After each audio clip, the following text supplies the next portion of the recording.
आज आप लोगों के सामने मेरा जो चैप्टर है अध्ययन का, आपके लिए मैं लेके आया हूं प्लेटो का न्याय सिद्धांत।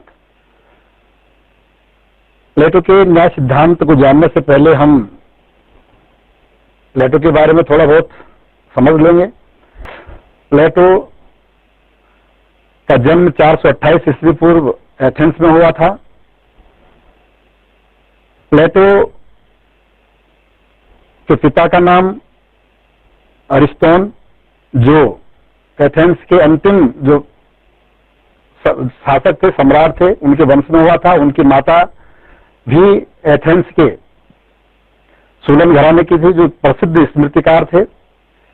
प्लेटो को जन्म से ही उच्च कुल, वैभव, शारीरिक स्वास्थ्य, प्रखर बुद्धि और सभी प्रकार का सौभाग्य प्राप्त था। प्लेटो का जो व्यायाम शिक्षक था वह प्लेटो को प्लाटोन कहकर के पुकारते थे, और प्लेटो का जो वास्तविक नाम था वह अरिस्टोकलीस था। और प्लाटोन क्यों कहते थे? क्योंकि प्लेटो के जो कंधे थे वो भरे पूरे चौड़े थे, और इस प्लाटोन शब्द का प्रयोग यूनानी भाषा में किसी व्यक्ति के व्यक्तित्व को, की सौंदर्यता को दर्शाने के लिए प्रयोग किया जाता था। इसलिए उनका जो व्यायाम शिक्षक था उन्हें प्लाटोन कहकर के पुकारता था, और यही नाम बाद में जाकर के प्लेटो के नाम से जाने जाने लगा, और इस प्रकार अरिस्टोन प्लेटो के रूप में प्रसिद्ध हुआ। 20 वर्ष की जो प्रारंभिक शिक्षा थी, उसके बाद प्लेटो को सुकरात के विद्यालय में भेज दिया गया, और जहां पर प्लेटो ने 8 वर्षों तक प्लेटो के सानिध्य में रह करके ज्ञान अर्जन किया। और ऐसा लगता है कि उस समय की जो राजनीतिक स्थिति थी यूनान की, उस स्थिति को देखते हुए प्लेटो के मन मस्तिष्क में कहीं न कहीं राजनीतिक जीवन बिताने की थी या राजनीतिक जीवन अपनाने की थी। लेकिन ठीक उसी समय 399 ईस्वी पूर्व में प्लेटो के गुरु और प्लेटो की दृष्टि में दुनिया का सबसे श्रेष्ठ मानव सुकरात को मृत्युदंड मिला, और इस घटना ने प्लेटो के जीवन को झकझोर दिया, और प्लेटो की जो सारी योजनाएं थी उन्होंने परिवर्तित कर दी।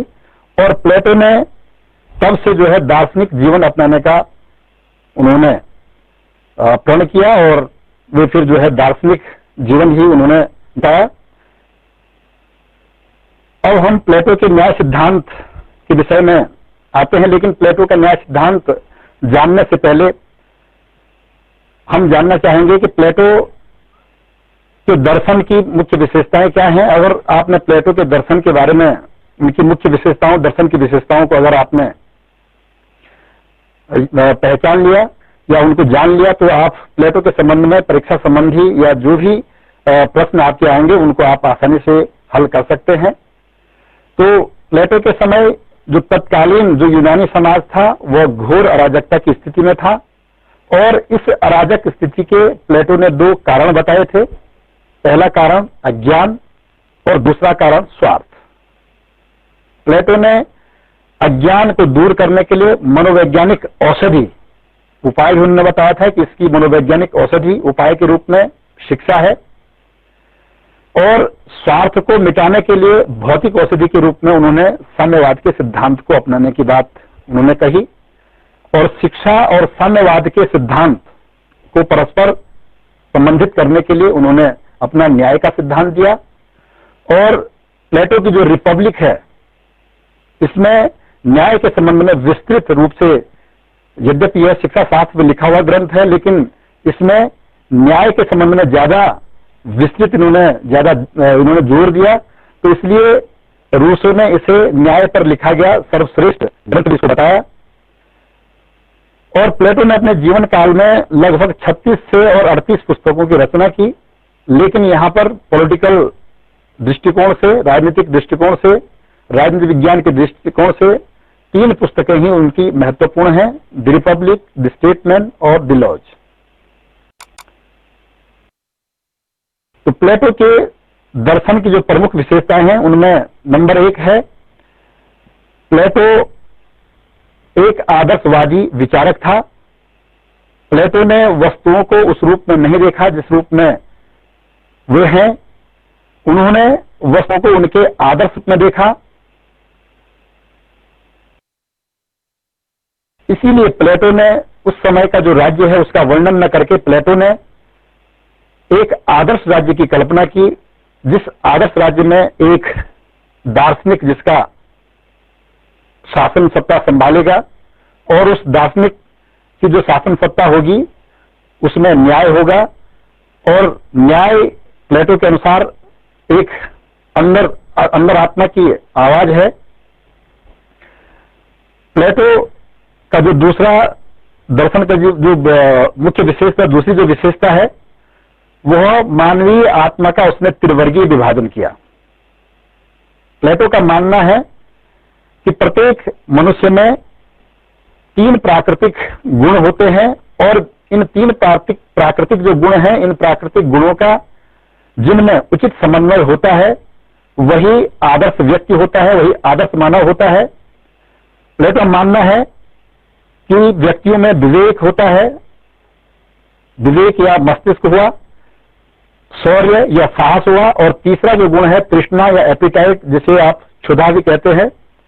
तो इन 3 गुणों का उचित समन्वय जिस व्यक्ति में होगा तो वह एक आदर्श व्यक्ति होगा। और इसी प्रकार प्लेटो प्रथम ऐसा राजनीतिक दार्शनिक है जिसका मानना है कि राज्य जो है व्यक्ति का विराट रूप है। जिस प्रकार व्यक्ति के गुण होते हैं ठीक उसी प्रकार राज्य के भी गुण होते हैं। उनका यह भी मानना है कि राज्य जो है वृक्षों से नहीं बनता है, चट्टानों से नहीं बनता है, राज्य उसमें रहने वाले लोगों से बनता है, उनके चरित्र से बनता है। तो प्लेटो ने मानवीय आत्मा के 3 जो कृत्रिम विभाजन हमें कह सकते हैं, या उसने 3 रूपों में उसका विभाजन किया है। पहला कि विवेक, दूसरा साहस और तीसरा तृष्णा। और इसी त्रिवर्गीय विभाजन के आधार पर उसने समाज के भी 3 वर्ग बताए या राज्य के भी उसने 3 वर्ग बताए। उसका मानना था कि विवेक या मस्तिष्क, जिन लोगों के पास विवेक या मस्तिष्क की अधिकता है उनको जो है शासक होना चाहिए, उनको राजा होना चाहिए। और जिनके पास साहस का गुण है उनको देश सेवा में जाना चाहिए, उनको सेना में जाना चाहिए, देश की रक्षा करनी चाहिए, उनको सैनिक होना चाहिए। और तीसरा उसने बताया कि जिन लोगों में एपिटाइट तृष्णा का गुण है उनको उत्पादक वर्ग में जाना चाहिए, उनको श्रमिक का कार्य करना चाहिए।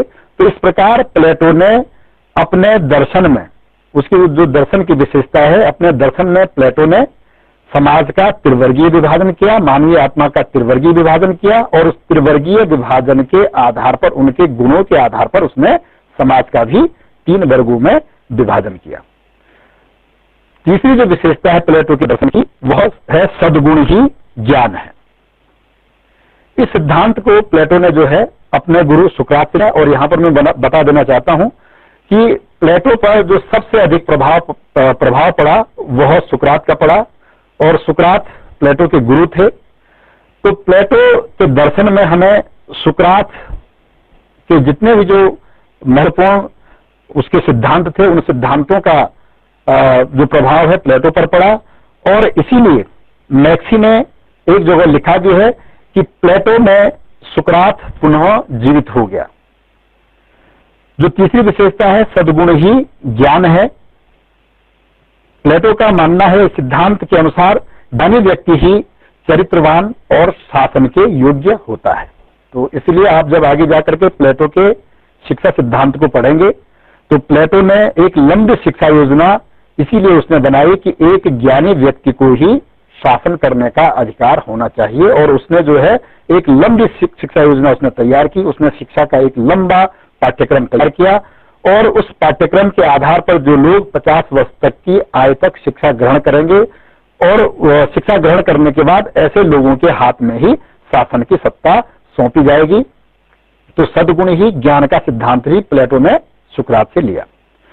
प्लेटो के दर्शन की जो चौथा महत्वपूर्ण जो विशेषता है वह सत्य का सिद्धांत है, और जो प्लेटो के दर्शन का आधार है। इस सिद्धांत के अनुसार सत्य वस्तुओं में न होकर के वस्तुओं के विचारों में होता है। और प्लेटो ने इसी आधार पर कहा है कि सुंदरता जो है बिना किसी सुंदर वस्तु की भी रह सकती है, क्योंकि सुंदरता फिजिकली या जो आपको यथार्थ रूप में दिख रहा है वह सुंदरता नहीं है, बल्कि सुंदरता उन वस्तुओं के विचारों में होती है। तो ये प्लेटो के दर्शन की चौथी विशेषता है। और जो पांचवी जो विशेषता है प्लेटो के दर्शन की, वह है ज्ञान का सिद्धांत। प्लेटो ने कहा है कि ज्ञान दो प्रकार का होता है, एक सत्य ज्ञान और दूसरा असत्य ज्ञान। जो असत्य ज्ञान होता है वह भावनाओं पर आधारित होता है, और भावनाओं पर आधारित होने के कारण वह परिवर्तित होता रहता है, वह चिरस्थायी नहीं हो सकता है। और दूसरा जो ज्ञान है वह सत्य ज्ञान है। सत्य ज्ञान विवेक पर आधारित होता है, और विवेक पर आधारित जो ज्ञान होता है वह चिरस्थायी होता है, लंबे समय तक वह रह सकता है, वैज्ञानिक होता है। इसलिए प्लेटो का मानना है कि व्यक्ति को हमेशा जीवन में विवेक का कहना मानना चाहिए। और जो छठी जो विशेषता है प्लेटो के दर्शन की, वह है द्वंदात्मक पद्धति, डायलेक्टिक मेथड। जो द्वंदात्मक शब्द है यह अंग्रेजी भाषा के डायलेक्टिक शब्द से लिया गया है, और जो डायलेक्टिक शब्द है वह यूनानी भाषा के डायलेगो से लिया गया है। डायलेगो का अर्थ उस भाषा में वाद विवाद होता है। इस पद्धति के अंतर्गत किसी भी वस्तु को इतना अधिक पक्ष विपक्ष का लक्ष्य बनाया जाता है कि उसका कोई दूसरा ही अर्थ निकले, उसका कोई विपरीत अर्थ निकले। तो प्लेटो ने अपने दर्शन के निर्माण में इस पद्धति का उपयोग किया, द्वंदात्मक पद्धति का उपयोग किया, और इसके बाद ही उसने जो है अपने जो भी उसके सिद्धांत, चाहे वो शिक्षा का सिद्धांत हो, प्लेटो का न्याय का सिद्धांत हो, प्लेटो का साम्यवाद का सिद्धांत हो, या प्लेटो के आदर्श राज्य का सिद्धांत हो, तो प्लेटो ने पहले जो है द्वंदात्मक पद्धति के आधार पर उन सिद्धांतों का खंडन किया, और फिर उसके बाद अपना सिद्धांत दिया। ये तो होगा प्लेटो के दर्शन की प्रमुख विशेषताएं। और मैं कहना चाहूंगा कि अगर आपने प्लेटो को समझना है तो प्लेटो के दर्शन की इन विशेषताओं को आप भली भांति जान लें। उसके बाद आप प्लेटो को जो है संपूर्ण रूप में जान लेंगे कि उसने जो शिक्षा का सिद्धांत दिया, उसने जो न्याय का सिद्धांत दिया, चाहे साम्यवाद का सिद्धांत दिया, अगर आप इतना समझ लेते हैं तो आप उन सिद्धांतों को भी भली भांति समझ सकते हैं। अब आता है नेक्स्ट, तत्कालीन प्रचलित जो न्याय के सिद्धांत थे। प्लेटो, जैसा कि हमने अभी पढ़ा कि प्लेटो ने अपना सिद्धांत, कोई भी सिद्धांत देने से पहले प्लेटो ने तत्कालीन उस समय के जो प्रचलित सिद्धांत थे उस विषय, उन सिद्धांतों का उसने पहले खंडन किया, और खंडन करने के बाद फिर उसने अपना सिद्धांत दिया। तो उस समय जो न्याय के सिद्धांत तत्कालीन यूनान में प्रचलित थे, वह तीन सिद्धांत प्रचलित थे। पहला परंपरागत न्याय का सिद्धांत था, दूसरा जो है थ्रेसिमेकस का उग्रवादी सिद्धांत था, और तीसरा जो सिद्धांत था वह ग्लोकन का व्यवहारवादी सिद्धांत था।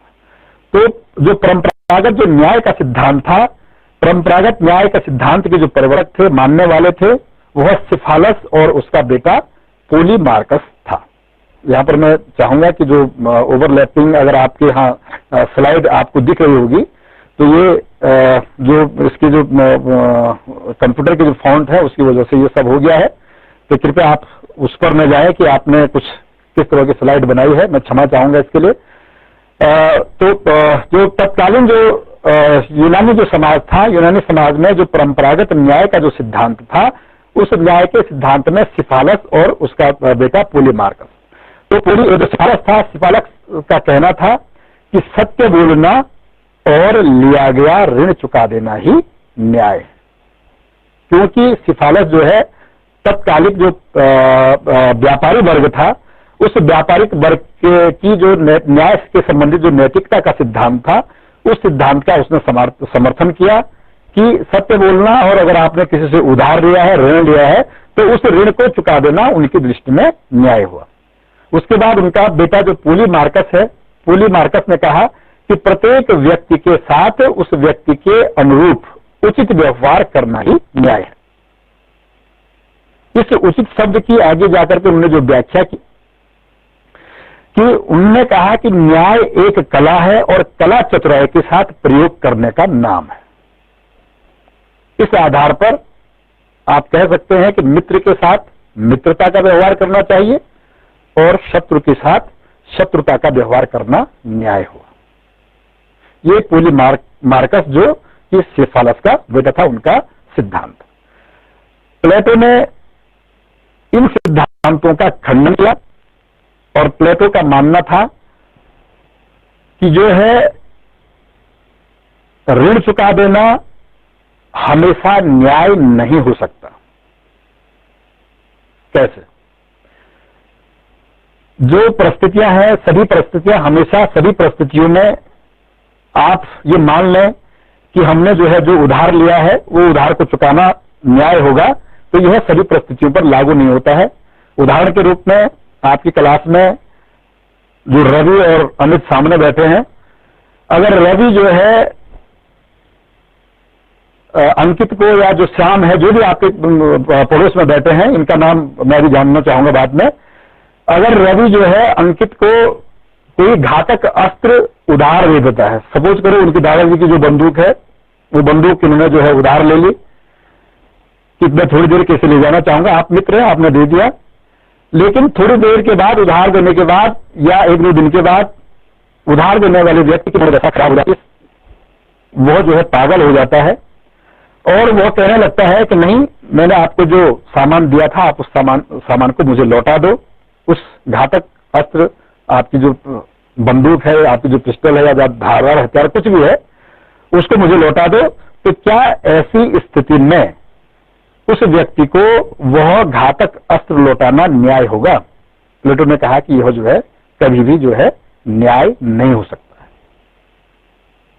फिर उसने खंडन किया कि सत्य बोलना भी सभी परिस्थितियों में क्या न्याय नहीं हो सकता है। आप सपोज करो कि अपने दुश्मन को अपने देश के सैनिक रहस्यों के बारे में कि आपने तो ठान ली कि हम सत्य बोलेंगे और सत्य के सिवा कुछ नहीं बोलेंगे, और अपने दुश्मन को आपने जो है अपने देश के सैनिक रहस्यों के बारे में सब कुछ जानकारी उनको दे दी, तो क्या वह न्याय होगा? नहीं। प्लेटो ने इसका भी खंडन किया कि जो है ये कभी भी जो है न्याय नहीं हो सकता है। तो पहला मित्र के साथ मित्रता का व्यवहार और शत्रु के साथ शत्रुता का व्यवहार करना ही न्याय है। यह बात कहने में तो सरल लगती है, लेकिन व्यवहार रूप में यह बड़ा कठिन कार्य है कि आप किसी व्यक्ति को देखने भर से कह दें कि ये मित्र है और देखने भर से आप कह दें कि ये शत्रु है। कई बार जो जीवन के जो अनुभव होते हैं उनमें आप देखते होंगे कि कई बार कुछ लोग बाहर से तो जो है मित्रवत लगते हैं, मित्रवत व्यवहार वो करते हैं, लेकिन उनके अंदर में शत्रुता का भाव होता है। तो क्या आप ऐसे व्यक्ति के साथ जो बाहर से मित्र लग रहा है और अंदर से वो शत्रु है और आप उसके साथ मित्रता का व्यवहार कर रहे हैं, तो क्या यह न्याय होगा? प्लेटो ने कहा कि यह कभी भी जो है न्याय नहीं हो सकता है। तीसरा नेक्स्ट जो खंडन उसने किया है कि न्याय वैयक्तिक नहीं है। प्लेटो ने जो न्याय की जो परिभाषा दी है वह उसने व्यक्तिगत न्याय को जो है व्यक्तिगत माना है, लेकिन न्याय का जो उद्देश्य है, न्याय का जो लक्ष्य होता है वह व्यक्तिगत न होकर के वह समस्त जनता का या समग्रता का जो है कल्याण करना होता है, समाज का कल्याण करना होता है। केवल मात्र व्यक्ति का कल्याण करना कभी भी न्याय नहीं हो सकता है। तो इस प्रकार प्लेटो ने जो उस समय जो प्रचलित जो न्याय का सिद्धांत था, परंपरागत न्याय का सिद्धांत, उस सिद्धांत का प्लेटो ने खंडन किया और खंडन करने के पश्चात फिर उसने जो है अपना न्याय का सिद्धांत दिया। तो ये तो हो गया कि प्लेटो के समय में प्रचलित न्याय का सिद्धांत में पहला सिद्धांत जो था सिफालस और उसका बेटा जो पोली मार्कस है उसका सिद्धांत कि सत्य बोलना और लिया गया ऋण चुका देना न्याय है, और मित्र के साथ मित्रता करना और शत्रु के साथ शत्रुता का व्यवहार करना न्याय है। तो ये कभी भी जो है न्याय नहीं हो सकता है। उसको प्लेटो ने इसका खंडन किया। नेक्स्ट आता है जो दूसरा जो सिद्धांत है, थ्रेसीमेकस का उग्रवादी न्याय सिद्धांत। शक्तिशाली का हित साधन ही न्याय है। थ्रेसीमेकस उस समय के सोफिस्ट विचारक थे, उसने उनका प्रतिनिधित्व किया और माइट इज राइट, शक्तिशाली का हित ही न्याय है, शक्ति ही सत्य है। और थ्रेसीमेकस ने न्याय के संबंध में दो सिद्धांत उसने दिए कि एक जो है शक्तिशाली का हित ही न्याय है और दूसरा अन्याय न्याय से अधिक अच्छा है या अधिक महत्वपूर्ण है। तो शक्तिशाली का हित कैसे जो है न्याय हो सकता है, थ्रेसीमेकस ने बताया कि समाज में प्रत्येक व्यक्ति का जो लक्ष्य होता है वह अपने हित की पूर्ति करना होता है, लेकिन सभी व्यक्ति अपने हितों की पूर्ति नहीं कर पाते हैं। समाज में केवल जो सरकार होती है, सरकार में जो बैठे लोग होते हैं, या जो राज्य होता है, राज्य के अंतर्गत जो कार्य करने वाले जो लोग होते हैं, या सरकार अपने शासकों के हितों का ही संरक्षण करती है, उनके हितों के लिए कार्य करती है। तो इस प्रकार न्याय जो शक्तिशाली जो व्यक्ति होगा, शक्तिशाली व्यक्ति को ही न्याय प्राप्त हो सकता है। तो शक्तिशाली का हित ही जो है न्याय है। और सत्ता में बैठे लोग जो भी कानून बनाएंगे, आम आदमी का के लिए जो न्याय क्या होगा कि वह उन कानूनों का जैसा उन्होंने कानून बनाया उन कानूनों का वो प्रयोग करते जाए, उन कानूनों का वो पालन करते जाए, तो उनकी दृष्टि में न्याय वही होगा। यानी कि दूसरे के हितों की रक्षा करना या दूसरे के हित के लिए कार्य करना आम आदमी के लिए न्याय होगा। दूसरा उसने कहा कि अन्याय जो है न्याय से अधिक अच्छा है। थ्रेसीमेकस ने कहा कि जो अन्याय है वह न्याय से अधिक अच्छा है। कैसे? जैसे मैंने बताया कि प्रत्येक व्यक्ति का जो लक्ष्य होता है वह अपने हित की रक्षा करना होता है, अपने हितों की पूर्ति करना होता है, अपने स्वार्थों की सिद्धि करना होता है। लेकिन यहां पर जो माइट इज राइट का जो सिद्धांत है, उस सिद्धांत के आधार पर केवल शक्तिशाली व्यक्ति ही न्याय प्राप्त करने में सफल होते हैं, और जो आम जनता होती है, आम जनमानस होता है, वह उसका जो लक्ष्य उसके लिए न्याय का अर्थ होगा कि वह चुपचाप उन कानूनों का पालन करे जो कि राज्य ने बनाए हैं, जो सरकार ने बनाए हैं, उन कानून का वो चुपचाप पालन करे, इसी में उसका हित है। लेकिन अगर जब वह उन कानूनों का स्वहित के लिए विरोध करेगा, उनका विरोध करने के बाद अपने हित की बात करेगा, तो वह अन्याय होगा। लेकिन वह अन्याय उस व्यक्ति के हित के लिए है, इसलिए वह अच्छा है। ठीक? अन्याय जो है न्याय से अधिक अच्छा क्यों है? क्योंकि प्रत्येक व्यक्ति का जो लक्ष्य होता है अपने हितों की पूर्ति करना, लेकिन अपने हितों की पूर्ति सभी नहीं कर पाते हैं। वहां पर जो सफलता मिलती है वह शक्तिशाली व्यक्ति को मिलती है। राज्य एक शक्तिशाली सत्ता है, राज्य अपने हितों की पूर्ति कर लेता है। सरकार में बैठे हुए लोग जो होते हैं वो अपने हितों की रक्षा कर लेते हैं, लेकिन आम जनता केवल उनके द्वारा बनाए गए कानूनों का पालन करती है। जब कानून किसी व्यक्ति को लगता है कि इन कानूनों के पालन करने से उसका अहित है और वह उनका जो है विरोध करने लगेगा, अपने हित की बात करने लगेगी आम जनता, तो फिर वह क्या होगा? अन्याय होगा। लेकिन उस व्यक्ति के लिए वह अन्याय ही क्या होगा? न्याय होगा। तो प्लेटो ने इस सिद्धांत का भी क्या करा? खंडन किया। प्लेटो के द्वारा जो खंडन किया है, प्लेटो का मानना है कि कला का उद्देश्य पूर्णता को प्रदान करना, स्वार्थ सिद्धि करना नहीं है। प्लेटो ने माना है कि साधारण मनुष्य के लिए परमार्थ में ही न्याय निहित है तथा नियम भंग करके स्वहित करना अन्याय है। लेकिन प्राकृतिक सिद्धांत के अनुसार हर व्यक्ति अपना हित चाहता है। जो कानून को भंग करके न्याय प्राप्त कर सकता है, अतः वह अन्यायी व्यक्ति ही क्या होगा? अधिक सुखी होगा।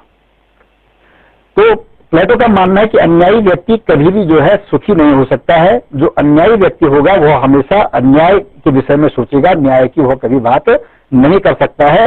और जिस प्रकार से एक डॉक्टर अपनी कला का प्रयोग रोगी को रोग मुक्त करने के लिए करता है और उस कला का प्रयोग वह जो है दोनों में कर सकता है, अगर हम जो है न्याय को एक कला माने, तो एक डॉक्टर उस कला का प्रयोग न्याय के लिए भी कर सकता है और अन्याय के लिए भी कर सकता है। तो प्लेटो ने इस सिद्धांत का खंडन किया और एक शिक्षक अपने ज्ञान से जो है जो शिष्य का जो अज्ञान है उसके अंधकार को दूर करने के लिए वह करता है, न कि अपने स्वार्थ सिद्धि के लिए।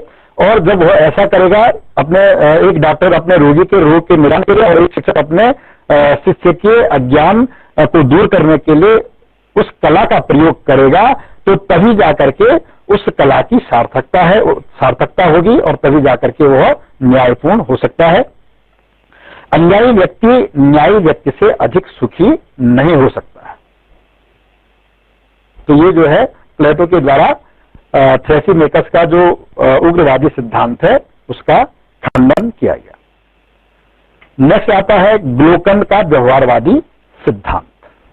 ग्लोकन में जो है न्याय को एक कृत्रिम वस्तु माना है और एक उसने व्यवहारिक रूप में उसका मानना था कि प्राकृतिक अवस्था में जो वर्तमान समय का जो अनुबंधवादी जो विचारक हैं, सामाजिक समझौता सिद्धांतवादी जो विचारक हैं, उन्होंने जिस प्रकार से राज्य की उत्पत्ति के बारे में बताया कि मनुष्य पहले जो था प्राकृतिक अवस्था में रहता था और प्राकृतिक अवस्था की हिंसा और बर्बरता से वे लोग उब गए थे। उबने के बाद उन्होंने आपस में मिलकर के समझौता किया। उनके मन मस्तिष्क में कहीं एक बात आई कि अगर हम इस तरह की अवस्था में अगर रहेंगे तो कभी भी हम जो है ज्यादा दिनों तक जीवित नहीं रह पाएंगे, कब कौन किसी का खून पी जाएगा, तो इसकी आशंका हमेशा बनी रहती थी। इसलिए उन्होंने आपस में समझौता करके जो है शासन करने की शक्ति किसी एक व्यक्ति के हाथ में सौंपी, जो अनुबंधवादी विचारक हैं। तो ग्लोकन ने भी इसी व्यवहारवादी सिद्धांत को अपनाकर उसने कहा कि न्याय एक कृत्रिम वस्तु है, यह जो है परंपरा की उपज है। क्योंकि परंपरा की उपज में जैसा जो प्राकृतिक जो अवस्था थी, प्राकृतिक अवस्था के बाद जो उस समय के जो लोग थे उन्होंने जो समझौता किया, समझौते के आधार पर शासन करने का अधिकार किसी व्यक्ति को अगर उन्होंने सौंपा और उससे अधिकार दिया कि आप क्या करेंगे, हमारे ऊपर शासन करेंगे, तो वहीं से जो है फिर न्याय का जन्म हुआ। तो उन्होंने कहा कि न्याय जो है भय की संतान है। लोग कानूनों का पालन जो है डर की वजह से करते हैं, भय के कारण लोग कानूनों का पालन करते हैं। तो इस प्रकार जो ग्लोकन है, ग्लोकन का जो व्यवहारवादी जो सिद्धांत है, उन्होंने न्याय को कृत्रिम वस्तु माना है, वह परंपरा की उपज है और न्याय को भय की संतान माना है और कहा कि न्याय जो है दुर्बलों की आवश्यकता है। यह जो सबल जो व्यक्ति हैं, जो शक्तिशाली जो व्यक्ति हैं, उनकी आवश्यकता नहीं है, उनके लिए जो है न्याय नहीं है, बल्कि न्याय का जो जन्म हुआ है वह जो दुर्बल जो लोग थे, उस अवस्था के लोग, उन्होंने जो है न्याय को जन्म दिया है। तो इस प्रकार प्लेटो ने जो है उस समय के जो प्रचलित जो न्याय के सिद्धांत थे, जो तीन तरह के सिद्धांत उस समय के तत्कालीन जो यूनान में प्रचलित थे, परंपरागत न्याय का सिद्धांत, उग्रवादी न्याय सिद्धांत और तीसरा जो है व्यवहारवादी ग्लोकन का जो सिद्धांत है। तो प्लेटो ने अपनी द्वंदात्मक पद्धति को अपना करके पहले उन सिद्धांतों का खंडन किया और फिर उन्होंने जो है अपने न्याय का सिद्धांत दिया। तो प्लेटो का मानना है कि न्याय जो है न्याय आत्मा का एक आंतरिक या स्वाभाविक गुण है। न्याय का पालन व्यक्ति भय या शक्ति के कारण नहीं करता है, बल्कि वह व्यक्ति की आत्मा के गुण होने के कारण, आत्मा का एक गुण है, तो इसके कारण वह जो है स्वेच्छा से न्याय का पालन करता है। नेक्स्ट आता है प्लेटो के न्याय की अवधारणा। प्लेटो का जो न्याय सिद्धांत है, जैसा मैंने बताया कि प्लेटो ने मानवीय आत्मा के जो 3 गुण बताए थे और उन 3 गुणों के आधार पर उसने राज्य या समाज के भी 3 वर्ग बताए थे। उसका मानना था कि जिन लोगों के पास बुद्धि की अधिकता है उनको शासन करने का अधिकार मिलना चाहिए, जिन लोगों के पास साहस का गुण है, शौर्य का गुण है, उन लोगों को देश रक्षा के लिए सेना में जाना चाहिए और जिन लोगों के पास एपिटाइट तृष्णा का गुण है उन लोगों को उत्पादक वर्ग में जाकर के श्रमिक का कार्य करना चाहिए। और प्लेटो प्रथम ऐसा विचारक था जिसने कहा कि राज्य जो है, जो व्यक्ति है, उसका विराट रूप है। जिस प्रकार से एक आदर्श व्यक्ति में रजोगुण, तमोगुण, सतोगुण का एक उचित सामंजस्य होता है और वह एक आदर्श व्यक्ति होता है, तो ठीक उसी प्रकार से राज्य में भी रजोगुण, सतोगुण और तमोगुण इन गुणों का उचित सामंजस्य होना चाहिए और उसमें भी जो सतोगुण है उस सतोगुण की प्रमुखता होनी चाहिए, उस सतोगुण का उसमें शासन होना चाहिए। तो प्लेटो ने न्याय के सिद्धांत को जो है व्यक्ति के गुणों से जोड़ करके उसने कहा कि राज्य जो है चट्टानों से नहीं बनता, राज्य जो है वृक्षों से नहीं बनता है, राज्य उसमें बसने वाले नागरिकों, उसमें बसने वाले लोगों के चरित्र से राज्य का निर्माण होता है। अगर राज्य के लोग अच्छे होंगे, राज्य के लोग कानूनों का पालन करने वाले होंगे, तो वह राज्य जो है आदर्श राज्य हो सकता है। और इसलिए उसने एक आदर्श राज्य की कल्पना की थी और उस आदर्श राज्य में उसने कहा कि आदर्श राज्य में जो सत्ता की जो बागडोर होगी वह एक पढ़े लिखे दार्शनिक के हाथ में होगी। और इसलिए उसने कहा था कि जब तक इस संसार के राजाओं या राजकुमारों में दार्शनिक की भावना नहीं होगी, या ये राजा या राजकुमार जब तक दार्शनिक में परिवर्तित नहीं हो जाएंगे, तब तक इस संसार के कष्टों का निवारण होना जो है संभव नहीं है। तो प्लेटो ने जो है जो अपनी न्याय की जो अवधारणा दी है, उसने न्याय को मनुष्य की अंदर आत्मा की आवाज बताई है। और प्लेटो का जो न्याय है वह नैतिकता पर आधारित है। प्लेटो ने वर्तमान समय में जो हम न्याय का जो अर्थ लेते हैं वह एक कानूनी न्याय हम इसे कहते हैं। वर्तमान में जो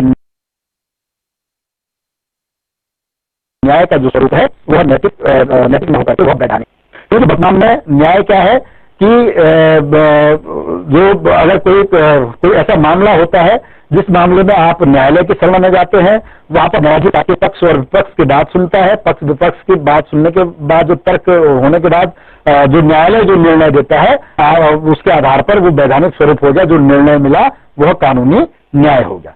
लेकिन प्लेटो के अनुसार न्याय अंतरात्मा की आवाज है, न्याय नैतिकता की आवाज है। तो इस प्रकार उसका मानना था कि समाज के जो तीनों वर्ग हैं, तीनों वर्ग राजा, सैनिक और श्रमिक, ये तीनों वर्ग जो है जब अपने अपने कार्य क्षेत्र में कार्य करते चले जाएंगे और दूसरे के कार्यों में हस्तक्षेप नहीं करेंगे, तो प्लेटो के अनुसार वह न्याय होगा। तो प्लेटो ने न्याय के दो रूप बताए थे, पहला कि वह जो है व्यक्तिगत न्याय और दूसरा सामाजिक न्याय। तो प्लेटो ने न्याय का सिद्धांत का जो अभिप्राय है कि प्रत्येक व्यक्ति को स्वयं कर्तव्य पालन में तन मन धन से जो है संलग्न होना चाहिए तथा उसे अपने पड़ोसी के कार्यों में हस्तक्षेप नहीं करना चाहिए। तो प्लेटो के अनुसार वह न्याय हुआ। तो न्याय के जो दो रूप हैं, व्यक्तिगत न्याय और सामाजिक न्याय। तो व्यक्तिगत न्याय हुआ कि अपने वर्ग में रहता हुआ व्यक्ति अपने ही कार्यों को करे तथा दूसरे के कार्यों में या दूसरे व्यक्ति के कार्यों में हस्तक्षेप न करे। तो प्लेटो के अनुसार वह क्या हुआ? न्याय हुआ। दूसरा जो स्वरूप है न्याय का वह है सामाजिक न्याय। समाज में उपलब्ध तीनों वर्ग, जो प्लेटो ने समाज का जो त्रिवर्गीय विभाजन किया, शासक, सैनिक और उत्पादक, समाज के जो तीनों वर्ग हैं वह अपने पूर्व निश्चित कार्यों को करे तथा दूसरे वर्ग के कार्यों में हस्तक्षेप न करे, तो सामाजिक न्याय कहलाएगा। तो प्लेटो का जो न्याय है वह व्यक्तिगत न्याय, कि प्रत्येक व्यक्ति के लिए जो कार्य निर्धारित कर दिया गया है वह व्यक्तिगत स्तर पर अपने कर्तव्यों का पालन करे, उसमें जिस गुण की प्रमुखता है उस गुण की प्रमुखता के अनुसार कार्य विशेषीकरण के सिद्धांत के आधार पर जिस गुण की अधिकता जिस व्यक्ति में होगी उसको वही कार्य करना चाहिए। अगर किसी में जो है मस्तिष्क अधिक है, विवेक अधिक है, उसकी अधिकता है, तो उसको जो है शासन का कार्य करना चाहिए। तो शासक या राजा को अपना ही कार्य करना चाहिए, उसे सैनिक या उत्पादक वर्ग के कार्यों में हस्तक्षेप नहीं करना चाहिए। तो प्लेटो के अनुसार न्याय होगा। प्लेटो के न्याय सिद्धांत के आधार, प्लेटो का जो न्याय सिद्धांत है वह है, पहला जो आधार है वह है अहस्तक्षेप का सिद्धांत। प्लेटो ने कहा है कि जो समाज के जो तीनों वर्ग हैं उन तीनों वर्गों को भी और प्रत्येक व्यक्ति को भी व्यक्तिगत स्तर पर भी दूसरे के कार्यों में किसी भी प्रकार का हस्तक्षेप नहीं करना चाहिए। दूसरे के कार्यों में जो है किसी भी प्रकार का हस्तक्षेप नहीं करना चाहिए। तो प्लेटो के अनुसार न्याय होगा, तो उसका आधार जो है अहस्तक्षेप का सिद्धांत होगा। दूसरा जो है कार्यों की विशिष्टता का सिद्धांत। प्लेटो ने अपने न्याय के सिद्धांत में प्रत्येक सामाजिक वर्ग और उस वर्ग के सदस्य नागरिकों के लिए विशिष्ट कार्यों को बताया है। ठीक, जो वर्गीकरण जो समाज का उसमें वर्गीकरण कराया कि कर्म के विशिष्टता का जो सिद्धांत है कि जैसा मैंने बताया कि जिस व्यक्ति के पास विवेक है, प्लेटो का मानना है कि विवेकी व्यक्ति को ही क्या करना चाहिए, शासन का कार्य करना चाहिए, उसको ही जो है राजा होना चाहिए। और उसके बाद जो साम्यता का जो सिद्धांत है, नेक्स्ट जो विशेषता है साम्यता का सिद्धांत, तो समाज में साम्यता स्थापित करने का कार्य के लिए प्लेटो ने अपने न्याय का सिद्धांत दिया, क्योंकि जब प्रत्येक व्यक्ति के कार्य निश्चित हो जाएंगे और कोई दूसरा व्यक्ति उन कार्यों में हस्तक्षेप नहीं करेगा तो समाज में शांति व्यवस्था और साम्यता स्थापित हो जाएगी। तो प्लेटो के अनुसार जो न्याय हुआ, प्लेटो का जो न्याय सिद्धांत का जो आधार है हस्तक्षेप का सिद्धांत, कार्यों की विशिष्टता का सिद्धांत और साम्यता का सिद्धांत।